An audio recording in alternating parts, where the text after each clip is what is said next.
sales professionals. This is Annette Compo with Real Estate 411. I'm going to talk about a little bit about your sales pipeline and some other ideas I have on how to make you more profitable. Set up your sales pipeline. One of the biggest things I think people forget is they live from deal to deal. They don't look long range in regards to their sales pipeline. Now, your sales pipeline is your lifeline. It's how much money you make. It's like picking the ripe fruit off of a tree. You have to make sure that you have things cultivating in your sales pipeline so you consistently have an even flow of income coming in. So obviously continue to fill your pipeline, but also manage those transactions and understand that they're getting to the end where you have to have more fruit putting into that pipeline so that way you have a consistent flow of income. The second thing is when you get to that point where you feel like you're getting a little overwhelmed, it might be a good time to do an assistant. A couple things that have worked in the past for me is you don't always need a physical person in your office.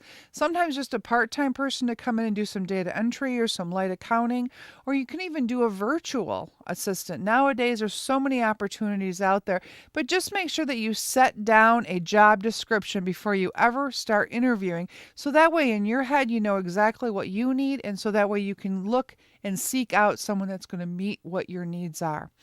Also, understand about self-feeding. Now, I know you're probably wondering, Annette, what's self-feeding? That means that you need to feed your brain. You need to be able to get out, continue to talk about what you do, how you do it, when you do it. So that way you always have that in your top arsenal of getting more deals. Because remember, if you don't feed this up here, you're not going to be able to fill your sales pipeline. Make connections with practitioners outside your area. Always network, because there's a lot of people out there that would love to give you business in areas that they know people in, but they don't actually service. And then develop a plan of action for client referrals. After you close with someone, make sure that you have something in the system where you're contacting them 30 days, 60 days, 90 days, asking for repeat referrals.